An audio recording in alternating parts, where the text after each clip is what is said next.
আসসালামু আলাইকুম। হে বাংলা মানুষজন, কেমন আছেন আপনারা? আমি হাসান সেতু চলে এসেছি সকালবেলায় নতুন একটা ব্লগে। ঝলমলে রোদ।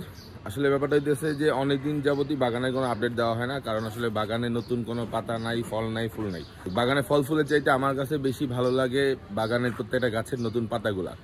তো অনেকদিন পরে নতুন পাতা দেখা মনে হইলো যে ব্লগটা এখান থেকে শুরু করা যাক। এই যে ছোট্ট সিঙ্গেল কমলায়, মানে সিঙ্গেল কোষ কমলায় নতুন পাতা আসছে। সুবহানাল্লাহ। সারের অবস্থা তো ভয়ঙ্কর।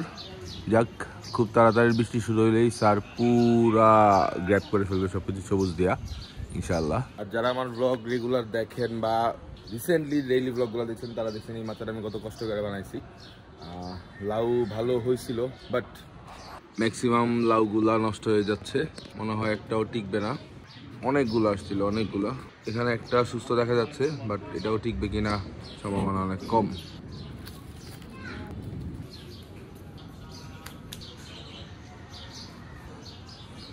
আমাদের এখানে একটা নতুন জবা আছে এবং যেটার গ্রোথ মাশাআল্লাহ ভালো লাগতেছে। মোট কথা হলো এটার এখানে রাখা যাবে না, কারণ এটা হচ্ছে আমাদের পেঁপের নিচে। এটাকে একটা প্লেসমেন্টে নিতে হবে।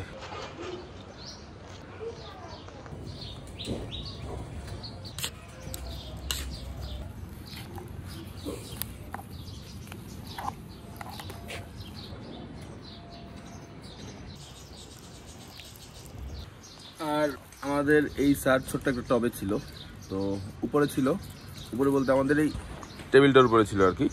বাতাসে অথবা আমাদের মিনু মিয়া তাকে গুতামতো ফেলে দিছে, নিচে বইটা ভেঙে গেছে। তো এটার জন্য নতুন একটা গোল টব লাগবে। গাছ এখনো আশা করি মারা যায় নাই, আর আপাতত টেম্পোরারি একটা সলিউশন করতে হবে।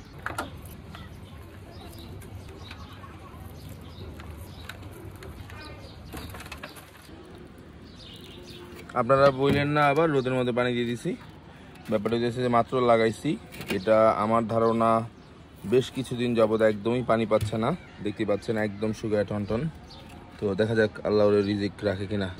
আর সারেদের অবস্থা একটু কঠিন।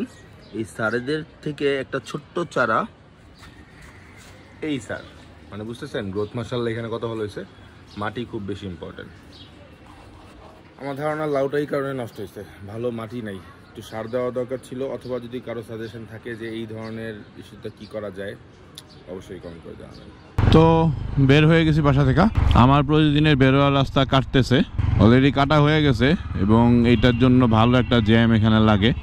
মোস্ট প্রবাবলি মাটির নিচে দিয়ে ইলেকট্রিক লাইনগুলো যাবে আমার যেটা ধারণা, কারণ অনেক মোটা মোটা পাইপ দেখছি, মানে এটা গ্যাসের জন্য হইতে পারে। বাট যেটাই হোক না কেন, আসলে আমরা একটা সময় মানে ছোটবেলায় বুঝতাম না, রাস্তাঘাট কাটাকাটি করলে অনেক মানে রাগ করতাম, বুঝাইতাম হ্যাঁ কি দরকার, ভালো রাস্তা কেটে ফেলছে। বাট আসলে প্রত্যেকটা জিনিসই একটা ডেভেলপের জন্য করা হয়। তবে হ্যাঁ, এটা একটা সিস্টেমেটিক ওয়েতে করা উচিত, একটা প্ল্যান করে করা উচিত। এখন আমাদের তো প্ল্যান করা এই শহর না, আনপ্ল্যান শহরে প্ল্যান করা কোনো প্রজেক্ট রান করা একটু কঠিন। এই রাস্তাটা অনেক বেশি ইম্পর্টেন্ট। আমি আবুল হোটেলটা ইগনোর করি, বনশ্রী দিয়ে বেরোই রেগুলার। এই রাস্তাটা যদি এরকম রাশ হয়ে যায় তাহলে আমার জন্য একটা চ্যালেঞ্জ হবে। প্রত্যেকদিন সকালবেলা বেরোই দিয়ে আমার কষ্ট হয়ে যাবে। নর্মালি আবাসিক এরিয়াগুলোতে অটোরিকশা অ্যালাউ করে না, যেমন বসুন্ধরা বা বনানী, গুলশান।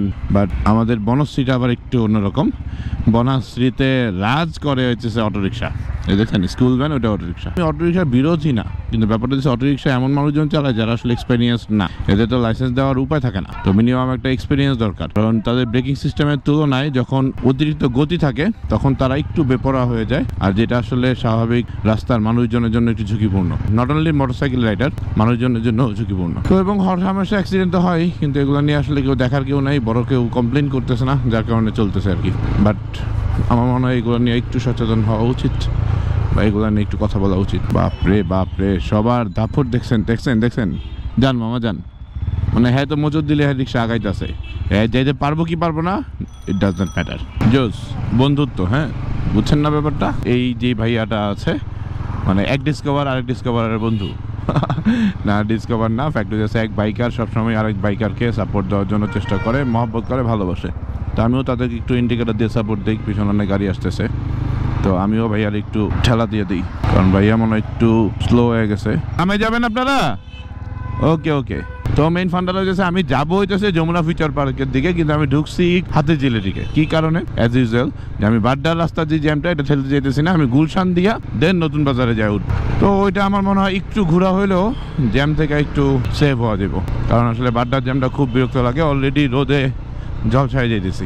অনেকেই আমাকে জিজ্ঞেস করে যে ভাইয়া কন্টেন্ট ক্রিয়েটর হওয়ার জন্য প্রথমে কি করা উচিত? ভালো ক্যামেরা কেনা উচিত, এডিটিং শেখা উচিত, অনেক অনেক ফলোয়ার নেওয়া উচিত, সাবস্ক্রাইবার সহ কোনো ইউটিউব চ্যানেল কিনে ফেলবো, কি করা উচিত কন্টেন্ট ক্রিয়েশনের জন্য? আসলে কন্টেন্ট ক্রিয়েটর এক জিনিস আর কন্টেন্ট ক্রিয়েশন ওরিয়েন্টেড ক্যারিয়ার কিন্তু আরেক জিনিস। এখন আপনাকে প্রথমে ডিসাইড করতে হবে আপনি কোনটা হতে চান। এখনকার সময় সবাই কন্টেন্ট ক্রিয়েটর, সবাই রিল ক্রিয়েট করতে পারে, সবাই স্টোরি ক্রিয়েট করতে পারে, সবার হাতে ভালো ভালো স্মার্টফোন আছে, একদম বাজেট ফ্রেন্ডলি স্মার্টফোনগুলোতেও ভিডিও বা কন্টেন্ট খুব ইজিলি কিন্তু ক্রিয়েট করা যায়। পাশাপাশি আপনি যদি কন্টেন্ট ক্রিয়েটর ওরিয়েন্টেড ক্যারিয়ার বানাতে চান তাহলে কিন্তু ডিফারেন্ট ইস্যু। তাহলে আপনাকে প্রথমে যে জিনিসটা ডিসাইড করতে হবে সেটা হচ্ছে এখনকার সময়ের পার্সপেক্টিভ অনুযায়ী টানা 4 থেকে 5 বছর এই কন্টেন্ট ক্রিয়েশন করতে হবে, এবং এটা থেকে কোনো ফিডব্যাক নেওয়ার জন্য আপনি কোনো এক্সপেকটেশন রাখতে পারবেন না। তো এখন আপনারা বলবেন ভাই কী বলতেছেন, অনেক মানুষজন দেখছি 1-2 বছরে একদম লাল হয়ে গেছে, টাকা পয়সা কামায়া, ক্যারিয়ার বানায়া, ব্যবসা বাণিজ্য কইরা, কন্টেন্ট ক্রিয়েশন দিয়া। তো ব্যাপারটা এরকম না। আসলে আপনার যদি আসলে ইউটিউব ওরিয়েন্টেড হতে চান বা ইউটিউবে একটু সময় দিয়ে ইউটিউব কন্টেন্ট নিয়ে একটু সিরিয়াসলি ইউটিউব পার্টনার পলিসির সাথে অ্যালাইন করে কন্টেন্ট ক্রিয়েশন ওরিয়েন্টেড কোনো ক্যারিয়ার বানাতে চান, তাহলে আপনাকে 4 থেকে 5 বছর মিনিমাম সময় দিতে হবে। এখন আপনি বলবেন যে ভাই আপনার কি হয়েছে? না, আমারই এখন পর্যন্ত কন্টেন্ট ক্রিয়েশন ওরিয়েন্টেড ক্যারিয়ার হয় নাই। হ্যাঁ, আলহামদুলিল্লাহ আমি আর্ন করি, ফেসবুক থেকে আর্ন করি, ইউটিউব থেকে আর্ন করি, তবে এই আর্নিং দিয়েই যে আমার চলতেছে বা এই আর্নিং দিয়ে আমার ক্যারিয়ার ডেভেলপ করা, এটা কিন্তু না। উল্টা এই আর্নিং যতটুকু আর্নিং হয় এটা আমার এইগুলা ক্রিয়েট করতে গেলে একটু বেশি খরচ হয়। আমিও এক্সপেকটেশন রাখতেছি যে টানা 3, 4, 5 বছর যখন আমি করব তখন একটা ক্যারিয়ার আমার যদি এইটা রিলেটেড করে তৈরি হয়। আর মেন ব্যাপার হচ্ছে যে আর আপনারা যারা মনে করেন যে খুব অল্প সময়ে এটার ক্যারিয়ার ডেভেলপ করা সম্ভব এবং অনেকে অল্প সময়ে ভাইরাল হয়ে আগায় গেছে, আসলে ভাইরাল এক জিনিস, ক্যারিয়ার এক জিনিস। এখন আপনি ভাইরাল তো যে কেউ হইতে পারে ভাই, হুট করে যে কেউ ভাইরাল হয়ে যেতে পারে। ইত্যাদিতে অনেকেই আমরা দেখছিলাম যারা গান গায়ে ভাইরাল হয়ে গেছিল, অনেক কম রিয়েলিটি শোতে অনেকে ভাইরাল হয়ে গেছিলো, বাট তারা কি আসলে ক্যারিয়ার নিয়ে আসে বা তারা কি আসলে ক্যারিয়ার বানাতে পারছে? ভাই ভাইরাল হয়ে কখনো ক্যারিয়ার বানানো যাবে না। কিছু কিছু ডিফারেন্ট এক্সাম্পল থাকে, ওইগুলো আসলে রেগুলার না। তো রেগুলার এক্সাম্পল যেটা হইতেছে, যদি আসলেই কন্টেন্ট ক্রিয়েশন দিয়া বা কন্টেন্ট ক্রিয়েটর ওরিয়েন্টেড ক্যারিয়ার আপনি বানাতে চান, আপনাকে 4 থেকে 5 বছরের সময় নিয়ে নামতে হবে। এইরকম একটা ডিসিশন আপনার প্রথমেই নিয়ে নিতে হবে। তো আপনি আপনার জায়গা থেকে দাঁড়িয়ে থেকে ভেবে দেখেন যে আপনি এখন যা করতেছেন আগামী 5 বছর পরে আপনি এই কন্টেন্ট ক্রিয়েশন থেকে একটা ক্যারিয়ার রিসিভ করতে পারবেন। পড়াশোনা, ব্যবসা বাণিজ্য, চাকরি সবকিছু ছেড়ে না, এগুলোর পাশাপাশি যদি আপনি কন্টিনিউ করতে পারেন দেন করেন। না হলে টানা 5 বছর মনে করেন আফটার গ্র্যাজুয়েশন বা গ্র্যাজুয়েশনের মাঝামাঝি অবস্থায় সময় দেওয়াটা কিন্তু চ্যালেঞ্জ। তো ওইভাবেই ভেবে নেন যে আপনি আপনার অন্যান্য কাজের পাশাপাশি সব কিছু না ছেড়ে দিয়ে যদি কন্টিনিউ করতে পারেন তাহলে করেন। আর যদি আপনার ওইরকম পেরেশানি না থাকে যে না আগামী 5 বছর আমার কোনো ডেভেলপমেন্ট না করলেই হবে, তাহলে চোখ বন্ধ করে বানান 5 বছর। বাট 4 থেকে 5 বছর এটা কনফার্ম যে আপনাকে ডিসিশন নিতে হবে যে আপনার এই সময়টা দিতে হবে কন্টেন্ট ক্রিয়েটরের ক্যারিয়ার বা কন্টেন্ট ক্রিয়েটর ওরিয়েন্টেড ক্যারিয়ার যদি আপনাকে বানাতে হয়। রোদে রেডিয়াম চার্জ হয়ে গেছে, সেই আমরা রোদে ঝলসায় গেছি, কিন্তু এই রেডিয়াম স্টিকারটা দেখছেন সেই জ্বলতেছে না। অনেক ফন্ট নাই, এ নাই, ই নাই, অনেক কিছু চেঞ্জ হয়ে গেছে। বাট হোয়াটএভার, ভালো লাগছে। মিটিং শেষ করলাম। এই গরমে বিভিন্ন কালারফুল ড্রিঙ্কস আমার অনেক ভালো লাগে। তুমি কোন খাবা, লালটা না হলুদটা? হলুদটা। আমার এটা দিল আল্লাহ রে, কি জানি এটা কেমন হবে। মজা না, ওষুধ লাগে। ওষুধের গন্ধ। তো মিটিং শেষ করছি। আল্লাহ, ভয়ঙ্কর রোদ, ভয়ঙ্কর, আল্লাহ মাফ করুক। তো ভাটারার ডাকঘরে একটা চিঠি আসার কথা। তো এখনকার সময় তো ডাকঘর একটু স্লো, যার কারণে আসলে ফোন টোন দেয় না। তো এই জন্য খবর নিতে আসছি যে চিঠিটা আসছে কিনা। তো কি চিঠি এটা যদি রিসিভ করতে পারি বা থাকে তাহলে দেখাইতেছি আর কি। ওইটার ভিতরে না? আচ্ছা ঠিক আছে, থ্যাংক ইউ মামা। কারণ ভাটারা থানা এখানেই ডাকঘর হওয়ার কথা। চলেন দেখি। ব্যাপারটা হলো যে এই চিঠিটা আসলে খুঁজতে গেছিলাম, ওই চিঠিটা আসছে কি না বা আসে নাই, কোনো আপডেটই আমি পাই নাই। ডাক ঘরে যেই লোক ছিল উনি বললো যে আসলে ডাক ম্যান বা পোস্ট অফিসের যেই ম্যান আছে যে আসলে ডেলিভারি করে ওনার কাছে যোগাযোগ করতে, ওনারে ফোন দিলাম, বাট ওনার কাছেও কোনো আপডেট নাই। বাট উনি বলছে সন্ধ্যা মধ্যে জানাবে। আসলে ডাকের এই পোস্ট অফিসের বা আমাদের যেই ডাকঘর আছে এই ডাকঘরের এত কিছু ডিজিটাল হয়ে গেছে, এই জিনিসগুলো যদি এখনো ম্যানুয়াল থাকে তাহলে প্রবলেম। ইভেন দো উনি আমাকে বলতেছে যে আসলে যেই ঠিকানা আছে এই ঠিকানায় আপনার গুলশানেও আসতে পারে আর ভাটারা থানাতেও আসতে পারে। তো এখন কয় জায়গায় খুঁজবো? যাই হোক, আপডেট দিয়ে আসছি, মানে একটা নোট দিয়ে আসছি, ওনারা বলছে চেক করে জানাবে। তো কিছু কিছু জায়গায় এখনও ইলেকট্রনিক চিঠি বাদ দিয়ে বা মেইল বা অন্যান্য কিছু বাদ দিয়ে আসলে রেগুলার প্রসেসে আসে। এই প্রসেসগুলো কিছু ভেরিফিকেশনের জন্য লাগে, কিছু ইম্পর্টেন্ট চিঠি থাকে। এখন এই জিনিসগুলোর জন্য এখন আমরা ডাকঘর ব্যবহার করতে হচ্ছে, কিন্তু সেই জায়গায় যদি আমরা সার্ভিসটা এরকম না পাই তাহলে তো সমস্যা।